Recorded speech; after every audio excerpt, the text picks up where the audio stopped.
Good evening and welcome to episode 1 of the Birmingham Sports Podcast. I am your host, Josh Lovett. Very excited to be able to bring this to you. This is something we've been working on for the past couple weeks.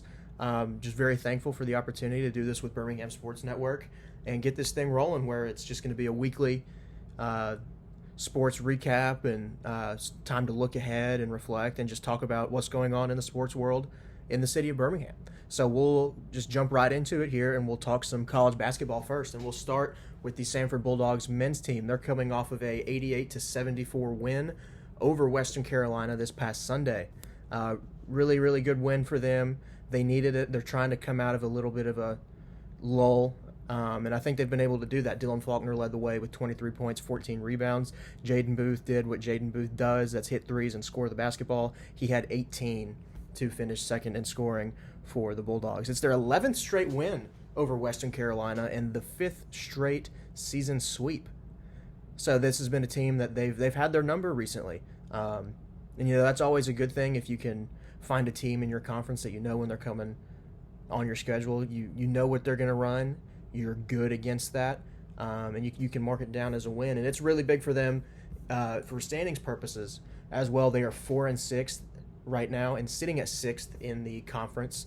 And I think for these mid-major conferences and smaller schools, it's all about peaking at the right time, which for them is the conference tournament. And I don't want to take anything away from the teams that win the regular season conference championships. That's a great accomplishment, signs of a really, really good basketball team. But to get where you want to go, you have to be able to do what you need to do in the conference tournament, and that's just find a way to win basketball games. So if you can just keep stacking good performances on top of each other and keep improving into the last week of February and the first week of March when these conference tournament games are being played, you're going to be in a really good spot. And I think this is something that we can see that team begin to do. They're coming off a really, really tough run of games the last couple weeks. I mean, they had lost 4 in a row, but then they go win against Chattanooga. They lose a tight one to Furman, come back and beat Western Carolina on Sunday. And I think they've got a really crucial home stretch coming up with 3 games within this next week or so. They've got the Citadel on Thursday, so tomorrow at 7 o'clock. They play Mercer at 5 o'clock on Saturday. And then next Wednesday, they host Wofford at 6. So if you can win, I mean, it'd be great, obviously, if you won all 3 of these games. But if you can win at least 2 of them, I mean, that's going to boost you in the standings right there. And that only can help you. So we'll see how they'll be able to respond to this really, really big home stretch coming up. We'll go from Homewood to downtown Birmingham now as we'll talk some UAB Blazer men's basketball. They are coming off of a win, 72-68 at North Texas on Sunday, where 3 Blazers were in double figures. Those players being Dawan Anderson with 13, Kyron Lindsey Martin with 15, and Chance Westry led the way with 18, as he has done for the Blazers all season long. One stat that's really interesting I want to bring up about this UAB team is they are 5-0 on the road in the conference, which is extremely impressive, but they're 0-4 at home, which is just so weird. And I believe Andy Kennedy commented on this on one of his pressers over the weekend, and I believe he said it might be related to the transient nature of college basketball today, where you have all these players transferring in and out, coming from all these different places, not spending 3 to 4 years at one spot, so they just don't have a connection to that home arena. They're not used to playing there. They're not used to the fans there. Bartow's it's not a gigantic arena, but it's not a small one by any means either. So they've just not spent the amount of time in that arena that some of these other places have in the past. So that's having an effect on just them playing there. So I thought that was really, really interesting of him to bring up, and I think it was a really good point too. And looking ahead for the Blazers, they have 2 key home games this weekend, starting off with a rivalry game. UAB hosts Memphis on Thursday at 8 o'clock. If you can get over there, get over there. That's going to be a fun one. They're both at very similar spots in the standings. It's $5 beers night, as well as the Battle of the Bones trophy will be in attendance. So big one on Thursday for the Blazers, and then they host Rice on Sunday at 2 o'clock. But UAB's sitting at 6th in this American standings as well. They're 5-4, like I mentioned, 14-8 overall. So they're in a decent spot. Memphis is right behind them in the standings, so they could get a little bit of separation there for some seeding purposes, maybe get a better draw in the conference tournament.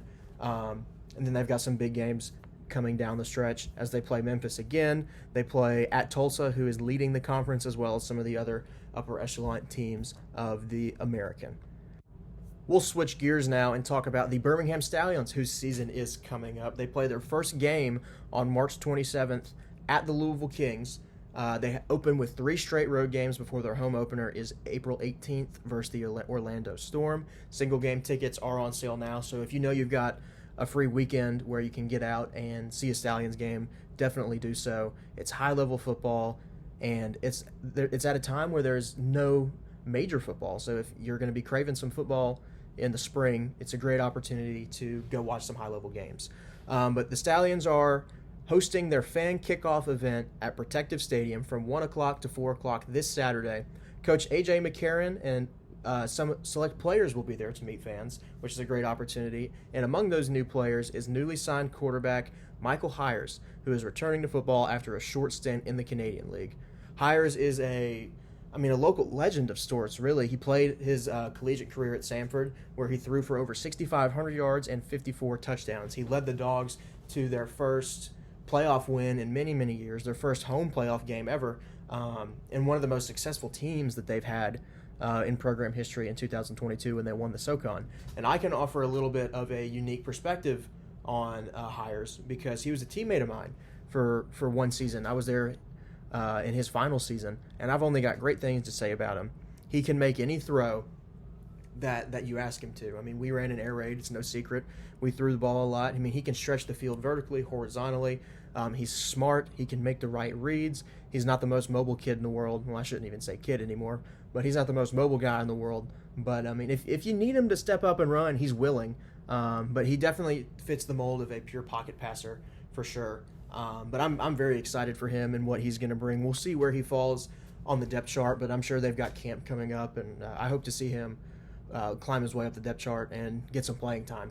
But it's a great opportunity for you to get out and meet the players and coaches and just try to build that connection with the new crew. It's going to be exciting after A.J. McCarron took the job, after Skip Holtz stepped down from coaching. So only exciting things are on the horizon for the Stallions. And the last thing I want to hit on is involving the Birmingham Squadron. They have 2 of their players in the G League All-Star game. Trey Alexander and Hunter Dickinson have been selected.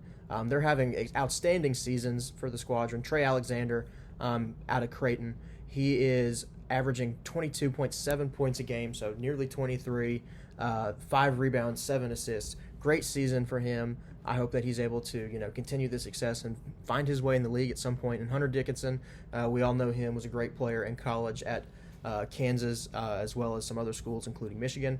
He's averaging 16.5 points a game and 10 rebounds. So some really, really good statistics for him as he's trying to work his way into the league as well. The Squadron have 7 more home games left this season, so you've got 7 chances to catch a game. I strongly encourage you do so.